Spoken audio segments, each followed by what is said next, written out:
بسم الله الرحمن الرحيم الحمد لله رب العالمين حمدا كثيرا طيبا مباركا فيه والصلاة والسلام على نبينا محمد وعلى آله وصحبه أجمعين. Donc les frères, on poursuit dans notre lecture du livre de Ibn al-Qayyim rahimahullah dans le concis du livre Madarij al-Salikin. Donc on a vu que dans ce livre-là, on essaye de voir un peu les étapes du cœur du serviteur lors de son retour vers Allah subhanahu wa ta'ala. Donc on est toujours dans l'étape de la tawbah.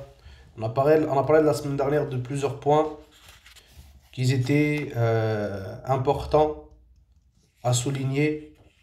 Et on a vu, et toujours on va beaucoup voir d'ailleurs, Inch'Allah, au fil de la lecture, l'importance ici du cœur. Et que des fois l'apparent, ça peut être une chose, mais ce que le cœur du serviteur y cache, ça peut être l'opposé de cette chose-là. Et le but de ça justement, c'est que nous, on se rappelle de ça et on fasse en sorte de purifier cet intérieur-là pour qu'ensuite l'extérieur soit pur aussi.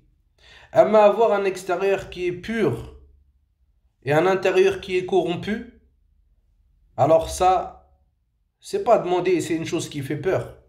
Pourquoi? Parce que les hypocrites, lorsqu'on les décrit, on dit que ce sont ceux qui montrent l'islam en apparent, وَيَخْفَوْنَ الْكُفْرَ وَالْعِيَاذُ بِاللَّهِ. Et ils cachent la mécréance.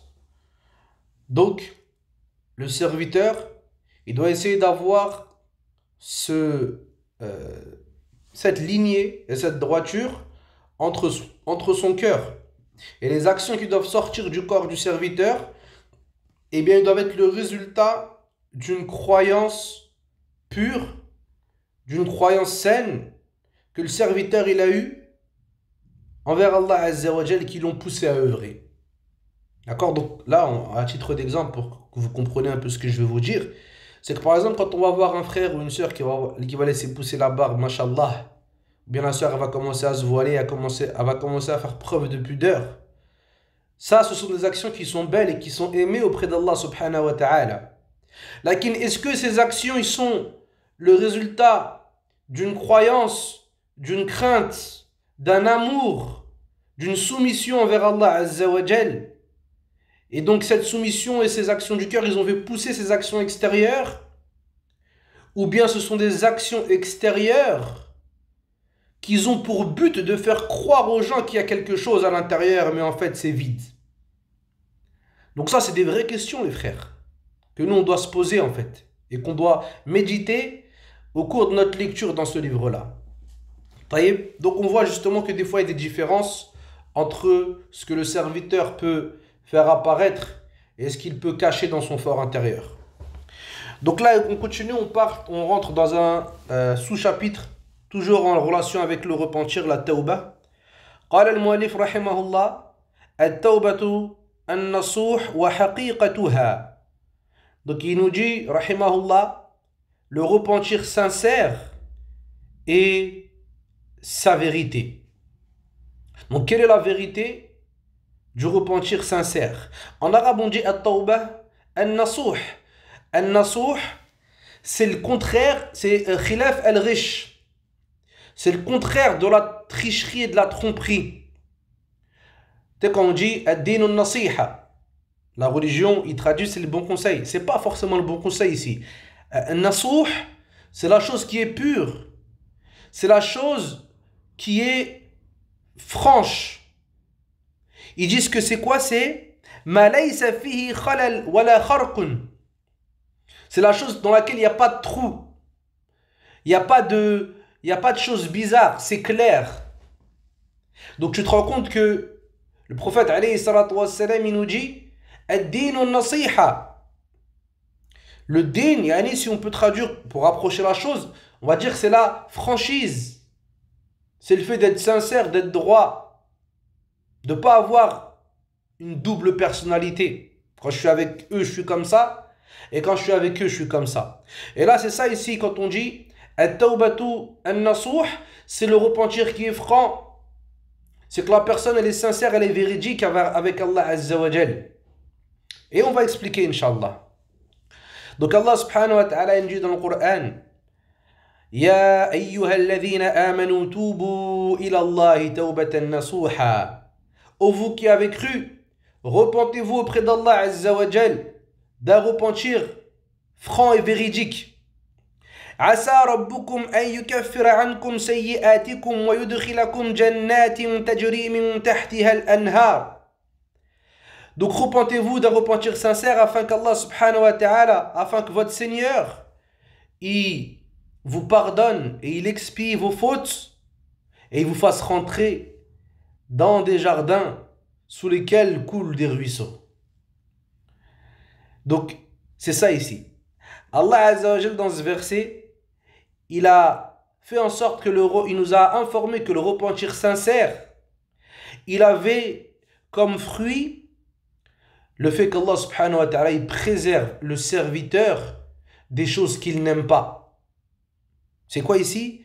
C'est qu'Allah il va lui expier ses fautes et il va faire partir ce que le serviteur il déteste parmi les choses qui sont les répercussions que les mauvaises actions vont avoir.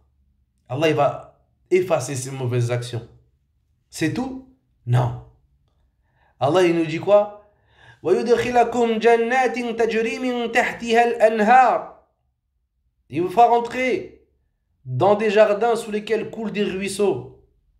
C'est-à-dire qu'en plus de ça, Allah il va enlever du serviteur ce que le serviteur il n'aime pas et il va lui donner ce qu'il aime. Il va lui donner la grande récompense qui est de le faire rentrer au paradis et de lui faire goûter ses délices. وقال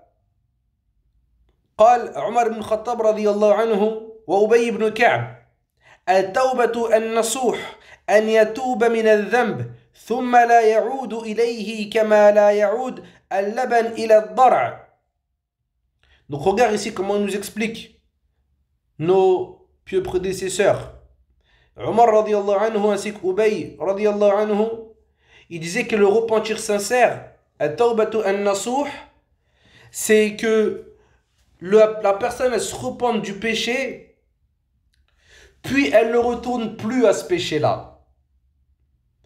Comme le lait de la vache, une fois qu'il est sorti de la mamelle, une fois qu'il est sorti de la vache, eh bien il n'y retourne plus. Est-ce que nous on peut faire, est-ce que quelqu'un peut faire re-rentrer ce lait-là une fois qu'il l'a fait sortir? Il l'a fait sortir? Non. Eh bien ici pareil, dans l'image qu'il nous donne ici, ça veut dire que celui qui va se repentir du péché, eh bien c'est pas possible. Et pour lui normalement c'est pas possible qu'il retombe dedans. Pourquoi? Parce que son cœur il est revenu vers Allah Azza wa Jal et ensuite son corps il a suivi. Donc ensuite, il poursuit, il nous dit rahimahullah, toujours dans l'explication de qu'est-ce que le repentir vraiment, c'est quoi le vrai repentir. C'est facile de dire ouais, celui qui se repent, Allah il lui pardonne ses péchés, Allah il l'aime, Allah il le fait rentrer au paradis, etc. C'est quoi le vrai repentir, ya Abdallah? Et ça c'est des questions que nous on doit se poser.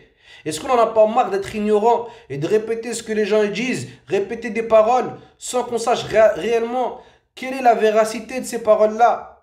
Donc là il nous dit وقال محمد بن كعب القرطبي رحمه الله يجمعها أربعة أشياء. Donc il nous dit que ce repentir sincère là, eh bien, il va être rassemblé dans 4 choses. Il nous dit la première c'est al-istighfar bil-lisan, le fait de se repentir avec la langue. Wal-iqla'u bil-abdan, le fait de délaisser la mauvaise action avec le corps. وإضمار ترك العود بالجنان, et le fait d'être déterminé à ne plus recommencer et à ne plus se relancer dans le péché qu'on a commis. Et la quatrième qui nous dit, Al-Qurtubi rahimahullah, il nous dit que c'est muhajaratu sayyil ikhwan. Et celle-là, Jumhur al-ulama, ils ne ramènent pas cette caractéristique-là quand il nous parle du repentir sincère. Donc là, c'est pour montrer là l'importance de la chose. Il nous dit, rentre dans le fait de se repentir sincèrement à Allah Azza wa Jal, c'est de délaisser les frères mauvais. Et subhanallah, comment la compagnie, elle a une importance dans la vie du serviteur. Jusqu'à ce que là, il te dit que toi, si tu veux vraiment parfaire ton repentir, eh bien, parmi les choses qu'on va te demander, c'est quoi? De délaisser les gens qui sont mauvais. Toi, tu juges en apparent. On t'a pas demandé de rentrer dans son cœur, dire si lui, il est bon, il est mauvais ou pas. Tu t'arrêtes en apparent. Lui, il est vulgaire, il parle sur les gens, il consomme des trucs bizarres. La prière, c'est pas trop son problème dans sa vie. Khalas. Moi, je suis en train de repartir vers Allah Azza wa Jal. Si toi, tu veux venir avec moi, alors bismillah wa marhaba. Amma, si toi, ton but, c'est autre chose, alors à ce moment-là, c'est pas possible. Parce qu'au bout d'un moment, nos chemins, ils vont se séparer. Et combien on a vu comme ça? Combien on a vu des frères, ils se sont entrés dans le din, et sans qu'ils s'en rendent compte, Allah Azza wa Jal a enlevé des gens de leur vie. Eh non, wallah, parce que lui, il est en train de prendre un chemin, akhi. Lui, il se dirige vers un endroit. Si toi, par exemple, tu te diriges vers Marseille, t'es parti en route pour aller à Marseille, mais que l'autre, il va en Bretagne. Au bout d'un moment, peut-être dans l'île de France, vous serez encore ensemble, mais au bout d'un moment, là, ça va, c'est fini. Chacun, il va prendre son chemin. Donc là, il te dit, c'est ça. Ibn al-Qayyim, une fois qu'il envoie cette parole, il nous dit, wa qultu, et moi je dis, Ibn al-Qayyim, rahimahullah, an-nush fi tawba. Il nous dit la franchise et la sincérité dans le repentir, elle comporte trois choses. Al-awwal, ta'mim jami' al-dhunub wa istighraqha biha bihaythu la tad'u dhanban illa tanawalathu. Donc il nous dit le fait que ce repentir sincère, il englobe tous les péchés. Il délaisse tous les péchés. Il regrette tous ses péchés. Il est déterminé à plus revenir sur tous ces péchés-là. Puis il nous dit, deuxième point, rahimahullah, ijma' al-azm wa sidq bil kulliyati alayha. Donc il nous dit que la personne elle soit déterminée et qu'elle soit sincère et véridique dans ce qu'elle entreprend. Sincère et véridique, qu'il n'ait aucun doute. Au contraire, il est déterminé et il a la ferme intention de ne plus revenir et de ne plus s'accrocher à ces catastrophes dans lesquelles il était auparavant. Donc ça c'est la deuxième. Il nous dit la troisième, al-thalith, takhlisuha min al-shawa'ib wal-'ilal al-qadihati fi ikhlasiha. Donc il nous dit le fait de se détacher et de délaisser tous les défauts et les manquements qui vont venir entacher ce repentir-là. وَوُقُوعُهَا لِمَحْضِ الْخَوْفِ مِنَ اللَّهِ جَلَّ وَعَلَى وَخَشْيَتِهِ وَالرَّغْبَةِ فِيمَا لَدَيْهِ وَالرَّهْبَةِ مِمَّا عِنْدَهُ. Donc il nous dit, et que le serviteur ici, il est vraiment une détermination qui le pousse à œuvrer, et que cette détermination elle soit le fruit de la crainte d'Allah Azza wa Jal, du fait qu'il le redoute, du fait qu'il a espoir en ce qu'il y a auprès d'Allah Azza wa Jal, et du fait qu'il ait peur du châtiment qu'Allah subhanahu wa ta'ala il a préparé pour les désobéissants. C'est-à-dire qu'il ne cherche pas dans son repentir quelque chose de ce bas monde. Innama yuridu ma inda Allahi jalla wa ala min al-fadl. Mais plutôt ce qui l'intéresse, c'est ce qui est auprès d'Allah Azza wa Jal comme mérite et comme grâce. C'est-à-dire que lui, il n'y a pas à se repentir pour qu'on dise « Ouais, celui-là, mashallah. Non, avant, il était comme ça, maintenant, regarde, c'est devenu un mec bien. » Là. Là. Il n'y a pas à se repentir pour qu'on dise « Non, mais lui, il va fuir des défauts et des blâmes que les gens lui attribuent. » Là. Lui, ce qu'il veut et ce qui lui incombe, c'est de rechercher la satisfaction d'Allah Azza wa Jal purement. Donc c'est ça qu'il nous dit ici, rahimahullah. Il nous dit que le serviteur ici, lorsqu'il va se repentir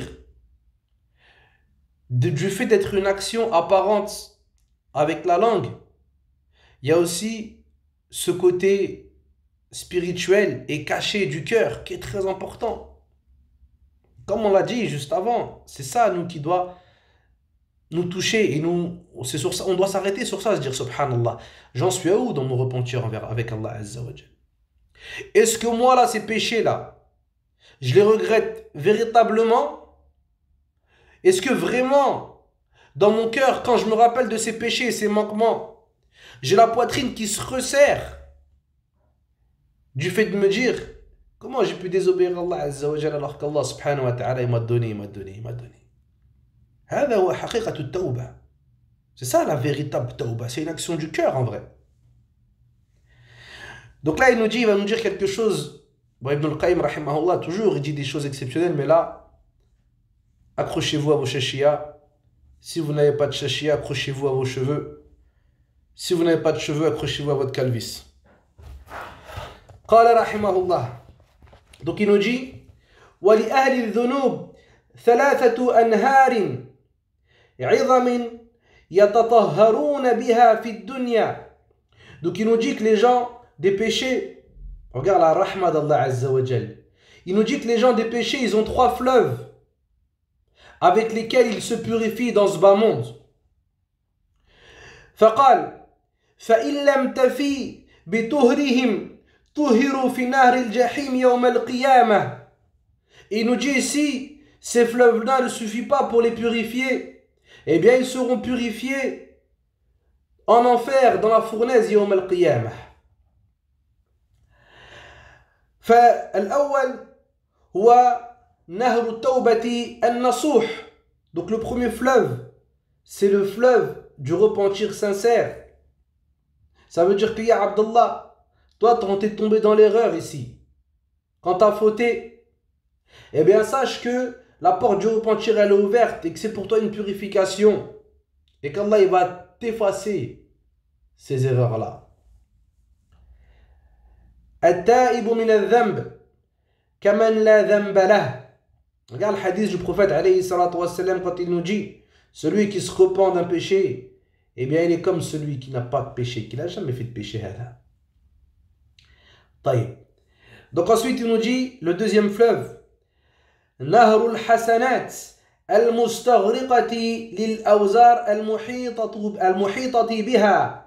Il nous dit le deuxième, c'est le fleuve des bonnes actions que le serviteur il a accompli. Eh bien ces bonnes actions, qu'est-ce qu'elles ont fait? Elles sont venues et elles ont noyé toutes les mauvaises actions du serviteur. Et ça l'a purifié. Donc lui, il s'est purifié par ces dernières actions-là. Donc ça c'est quoi? C'est le deuxième fleuve par lequel les gens des péchés, ahlul dhunub, ils peuvent se purifier. Puis il nous dit, rahimahullah, il nous dit le troisième fleuve. Il appelle ça comment? Il nous dit c'est Nahrul Masa'ib al-Azimati al-Mukaffira. Donc ça, le troisième fleuve, c'est le fleuve des Masa'ib, des catastrophes qui vont toucher le serviteur. C'est-à-dire dans sa vie de tous les jours, quand lui il va être touché par différentes épreuves et que Allah Azza wa Jal, il va lui qadar certaines choses, et bien pour lui ça va être difficile. Et plus l'épreuve elle est dure, plus l'expiation du péché elle est grande. Donc là il nous dit rahimahullah, on a 3 fleuves pour les gens des péchés. Premier fleuve c'est quoi? C'est le fleuve du repentir, at-tawbatu an-nasuh, du fait qu'il va se purifier de par ce fleuve là.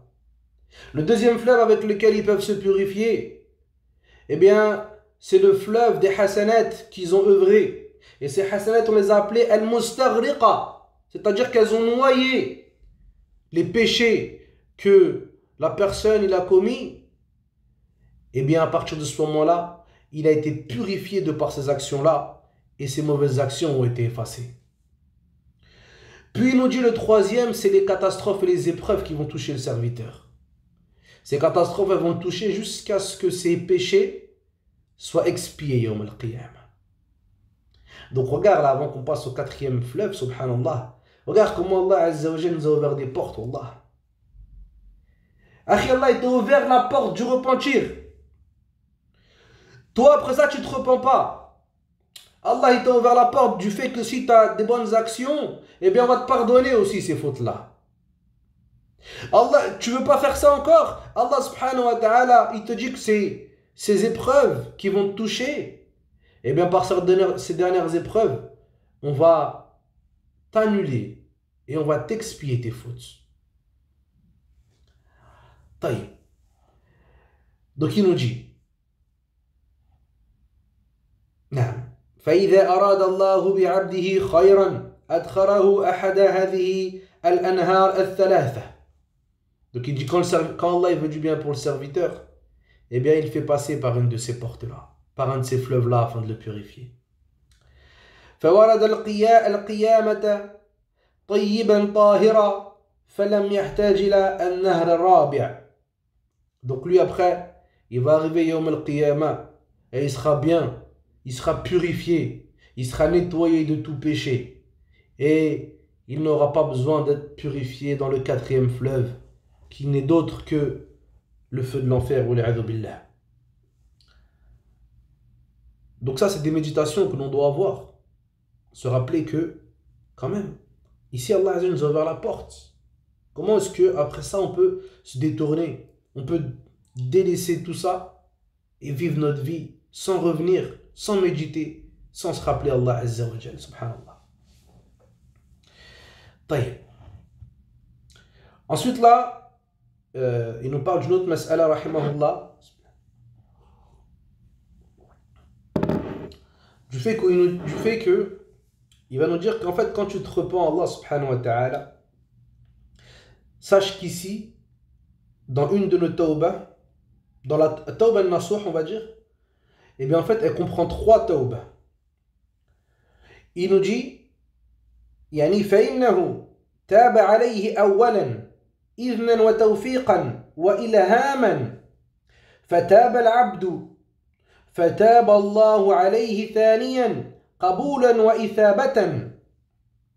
Donc il nous dit en vrai quand le serviteur il se repent sincèrement à Allah Azza wa Jal, et bien ici la première des choses c'est qu'Allah Azza wa Jal taba alayhi. ومن أسماء الله عز وجل التواب. Parmi les noms d'Allah subhanahu wa ta'ala, التواب, c'est celui qui waffaq pour le repentir, c'est-à-dire qui te dirige vers le repentir, qui te facilite le repentir, et c'est celui qui accepte le repentir aussi. Donc il nous dit le premier repentir c'est quoi? C'est qu'Allah subhanahu wa ta'ala il t'a insufflé et il t'a facilité ce repentir là. Ensuite, toi, tu t'es repenti. Donc ça, c'est le deuxième. Ensuite, le troisième, c'est quoi? C'est qu'Allah Azza wa Jal taba alayk. Il a accepté ton repentir. Et il t'a récompensé pour ce dernier. Et ça, on va le voir dans ce verset qui suit. Allah subhanahu wa ta'ala nous dit dans Surat Tawbah, لَقَدْ تَابَ اللَّهُ عَلَى النَّبِيِّ والمهاجرين والأنصار الذين اتبعوه في ساعة العسرة من بعد ما كاد يزيغ القلوب الفريق منهم ثم تاب عليهم إنه بهم رؤوف رحيم. Donc ici dans le sens, Allah il nous dit qu'Allah il a facilité le repentir, accepté aussi, on va comprendre. Allah il a facilité le repentir aux prophètes, à ceux qui ont fait les hijra, ainsi qu'aux Ansar, ceux qui l'ont suivi dans le moment de difficulté. On va expliquer. Après que ces derniers ont presque failli avoir le cœur qui tourne, qui dévie. Une partie d'entre eux ont failli avoir le cœur qui dévie.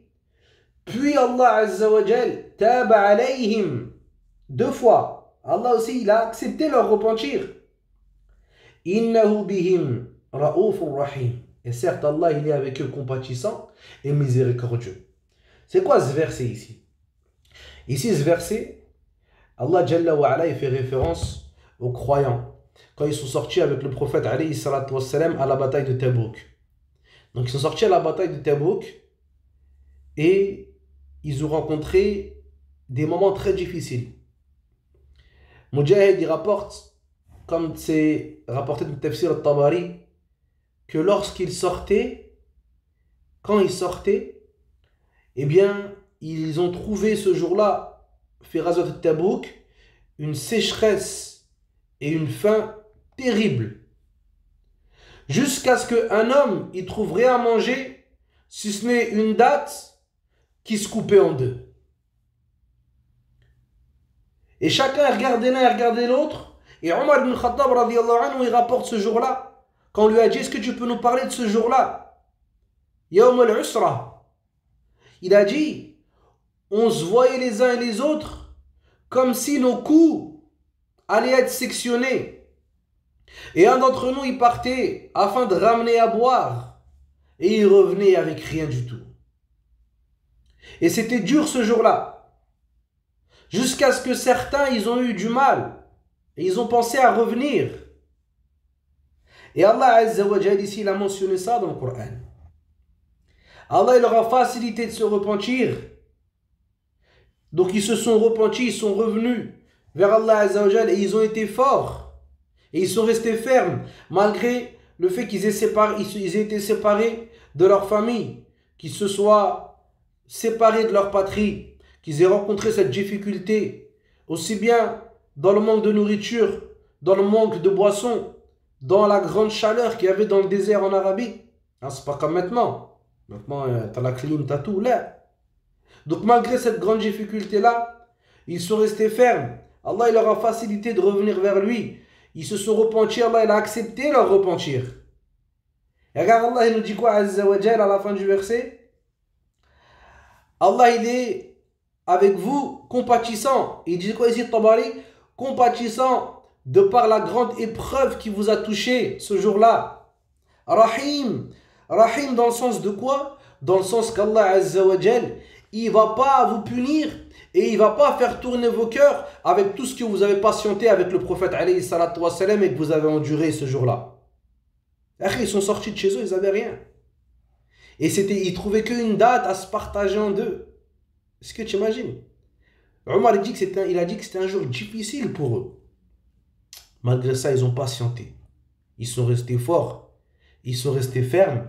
Et Allah Azza wa Jal, il les a wafaq pour cette grande conquête qui a été la conquête de Tabouk.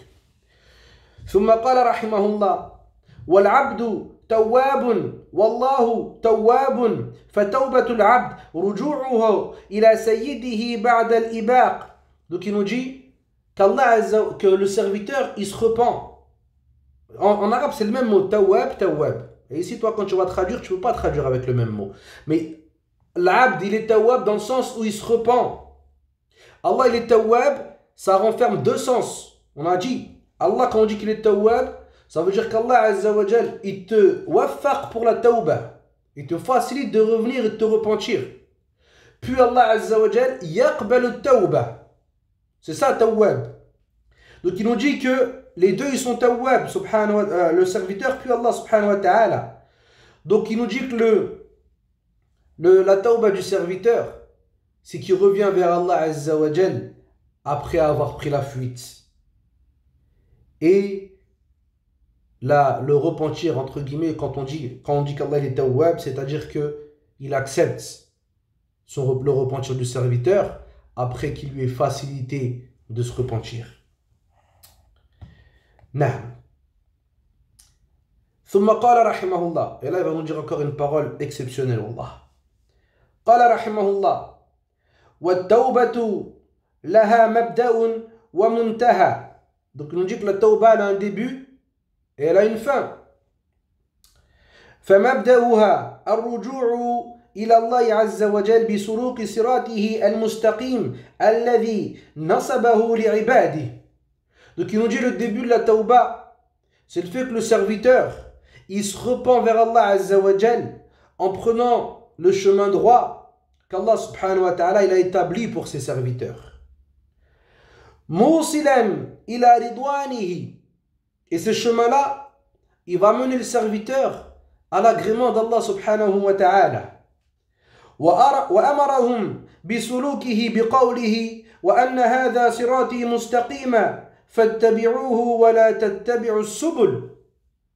Donc Allah il nous dit, en parlant de ce chemin-là, qu'il a établi pour ses serviteurs, ce chemin qui mène à lui, Azza wa Jal, Allah nous dit dans le Coran, et certes cela est mon chemin droit, suivez-le, et ne suivez pas as-subul, ne suivez pas les chemins, les sentiers. On va venir ici, c'est quoi?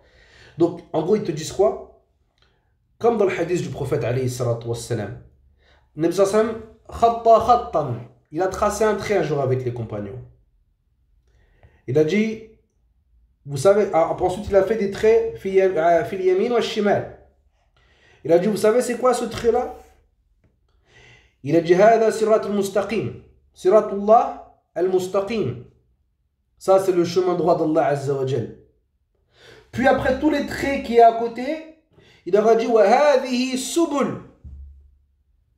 Wa fi kulli subul shaytan yad'u ilayha. Et à chaque subul ici, il y a un shaytan qui appelle. Donc toi, quand tu te rappelles de ce hadith-là, tu dois te dire une chose, c'est que à chaque fois qu'on t'appelle à une chose, regarde. Est-ce que cette chose-là, elle confirme le Coran et la Sunna? Est-ce qu'elle va dans le sens du Coran et de la Sunna ou pas? Si tu vois qu'elle va dans le sens du Coran et de la Sunna, Bismillah, alhamdulillah, hada sirat al-mustaqim. Maintenant, si toi tu vois que non, mais au contraire, cette chose-là, elle est bizarre, eh bien, sache que dans cette chose-là, ce qui est au bout, et ce qui appelle à cette chose-là, ben c'est shaitan. Sirat mustaqim. Donc on revient au kalam de Cheikh Ibn Qayyim rahimahullah. Donc il nous dit ça, le serviteur ici.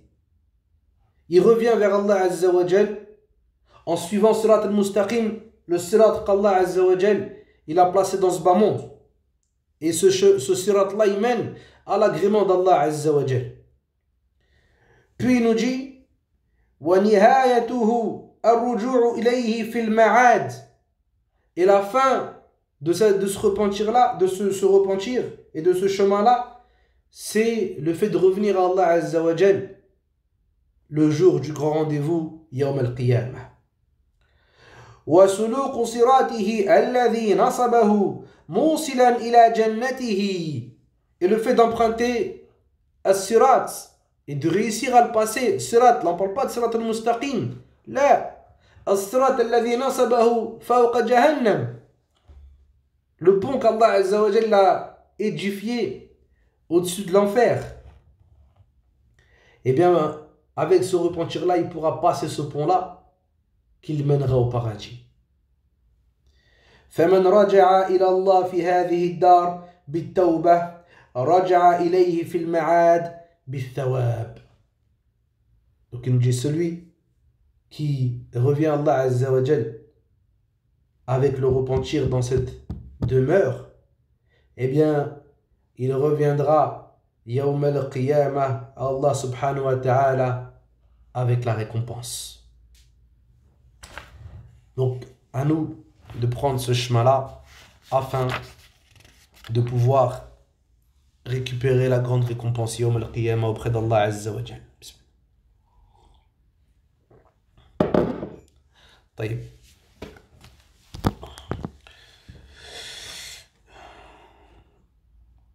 ثم قال رحمه الله. Donc là il finit ce sous-chapitre et il passe à un autre sous-chapitre relativement court. قال رحمه الله الذنوب صغائر وكبائر. Donc il nous dit les péchés qui sont petits ou grands. قال رحمه الله الذنوب تنقسم إلى صغائر وكبائر بنص القرآن والسنة وإجماع السلف والاعتبار. قال عز وجل إن تجتنبوا كبائر ما تنهون عنه نكفر عنكم سيئاتكم. Donc il nous dit que les péchés, ils se divisent en deux catégories, les grands ainsi que les petits. Et il nous dit que cela est rapporté par le Coran, la Sunna, ainsi que le consensus des musulmans des premières générations. Allah nous dit dans Surat Nisa, si vous vous écartez des grands péchés qu'on vous a interdits, alors à ce moment-là, on vous pardonnera et on vous pardonnera vos fautes. Nous kafir, on expiera vos fautes. Donc ici on comprend qu'il y a plusieurs types de péchés. Ensuite, le prophète alayhi salatu wassalam, il nous dit dans le hadith connu, hadith Qudsi, c'est-à-dire que le prophète alayhi salatu wassalam, il rapporte les paroles d'Allah azza wa jal. فقال لو لقيتني بقراب الأرض خطايا ثم لقيتني لا تشرك بي شيئا أتيتها بقرابها مغفرة. Donc il nous dit azza wa jal que si tu me rencontres, et il s'adresse à l'enfant d'Adam ici, il dit que si tu me rencontres avec l'ensemble de la surface de la terre en faute et que tu me rencontres sans que tu ne m'aies rien associé, eh bien je viendrai à toi avec l'équivalent de la surface de la terre en pardon. Donc ensuite Ibn al-Qayyim il a un kalam qui est plus ou moins général, qui nous fait comprendre que ici le serviteur, il ne faut pas qu'il comprenne ces choses-là dans le sens où, écoute, moi je ne fais pas de shirk, j'associe rien à Allah Azza wa Jal et je peux faire ce que je veux. Allah il va me pardonner. Là. Pourquoi? Parce que ici, le serviteur, il ne contrôle pas son cœur.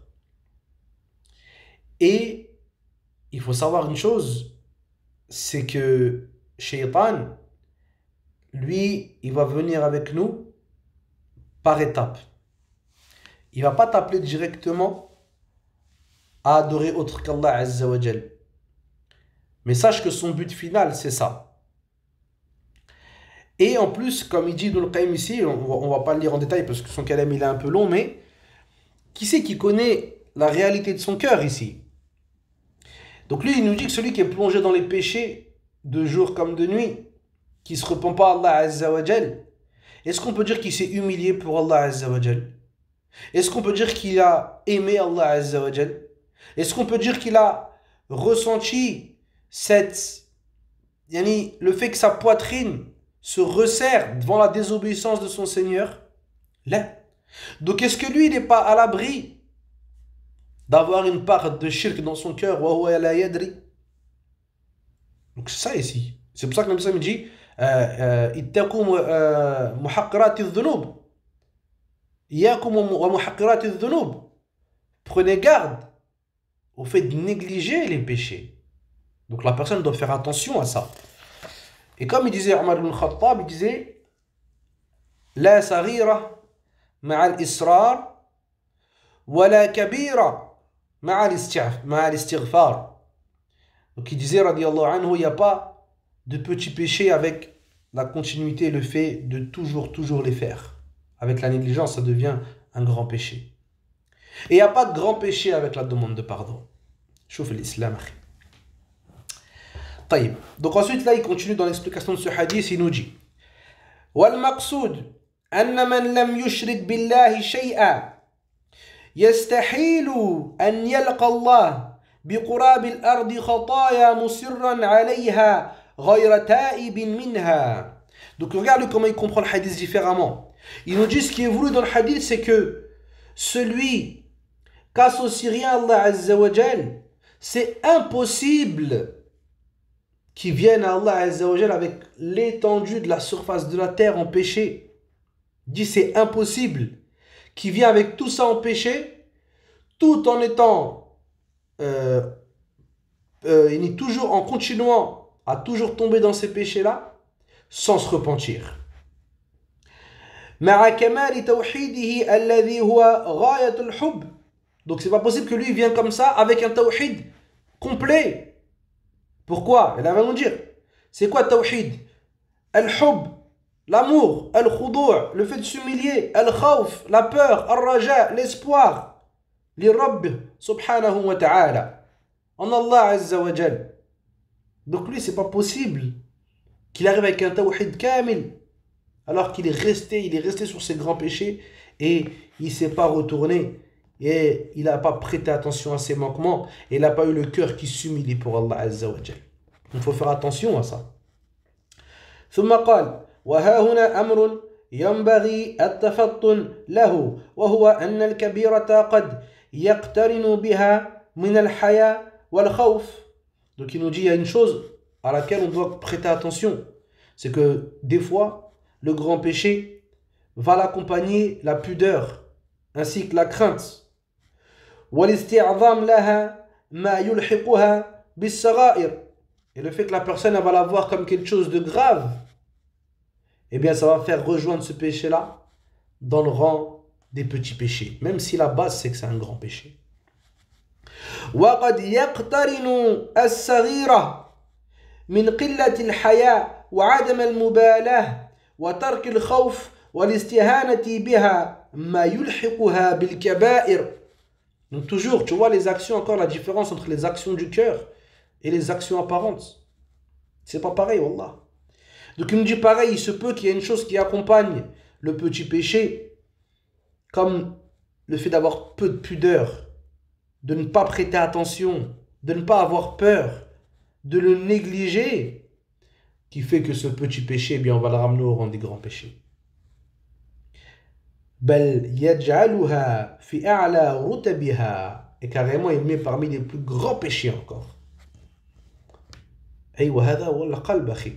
Ça, c'est le cœur. C'est important de comprendre qu'en fait, ce cœur-là, il change tout en fait. Il change tout et lui, il transforme les actions du serviteur.